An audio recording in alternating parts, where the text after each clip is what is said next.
Here, we try to connect the dots for you and tell you what it all means together. We've told you that there are radicals. We've told you that there are communists, Marxists, revolutionaries all around this president. Well, are you? These people have the ear of the President of the United States. We have a right to know more about them. What are they telling the President of the United States? Is he listening to them? Who are they? Let me continue to ask, who has the President surround himself with? Who I associate with. On economic policy, I associate with Warren Buffett and former Fed Chairman Paul Volcker. If I'm interested in figuring out my foreign policy, I associate myself with my running mate Joe Biden or with Dick Lugar, the Republican ranking member on the Senate Foreign Relations Committee, or General Jim Jones, the former Supreme Allied Commander of NATO. Those are the people, Democrats and Republicans, who have shaped my ideas and who will be surrounding me in the White House. Okay, I'm only taking his advice. You want to know what he believes? See the people he surrounds himself with. That's his advice. Please, America, let's follow his advice. We already know of at least 5 radical leftists currently advising the President of the United States.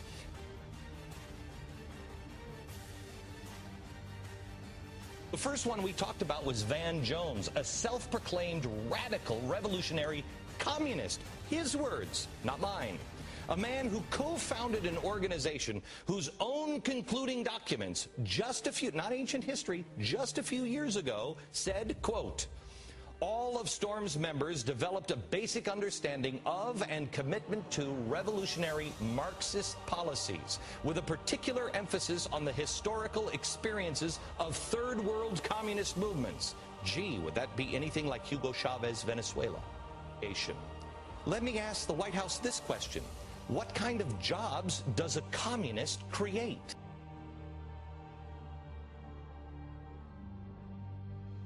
John Holdren, the science czar, the forced abortions guy. He has also said, and I quote, neither the Declaration of Independence nor the Constitution mentions a right to reproduce, end quote. This is in context referring to, you may have a 2-baby limit, and the government has a right to say, no more children for you.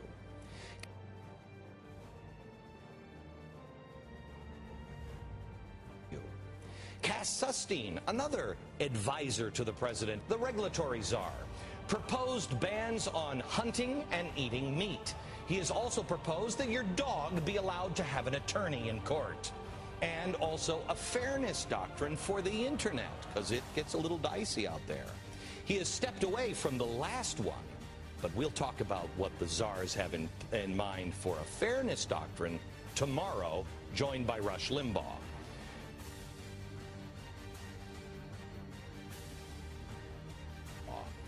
Carol Browner, she's our global warming czar.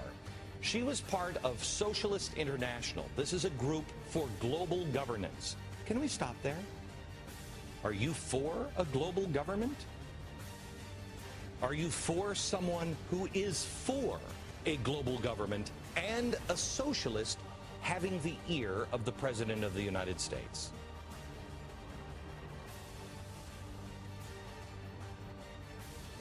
Then we have Ezekiel Manuel, healthcare advisor. He is a proponent of the complete lives system, which puts values on lives based mostly on age. Now, here's an honest question.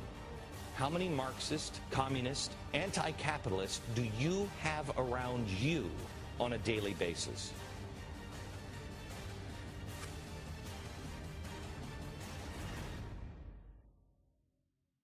Madam Speaker, the President of the United States.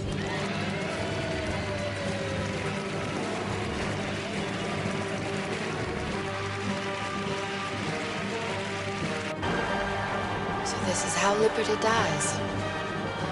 With thunderous applause.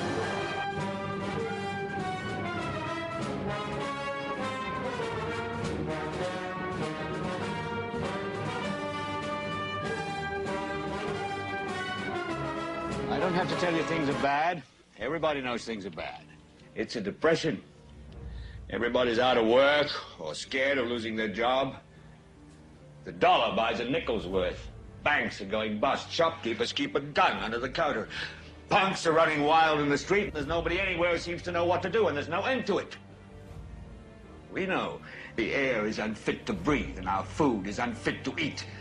We sit watching our TVs while some local newscaster tells us that today we had 15 homicides and 63 violent crimes, as if that's the way it's supposed to be. We know things are bad, worse than bad.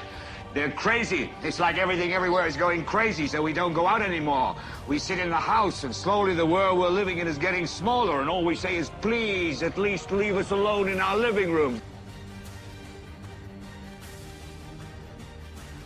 Well, I'm not going to leave you alone. I want you to get mad. You don't know what to do about the depression and the inflation and the Russians and the crime in the street. All I know is that first, you've got to get mad.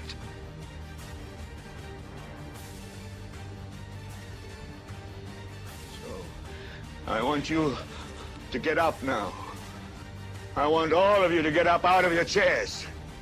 I want you to get up right now and yell, I'm as mad as hell, and I'm not going to take this anymore!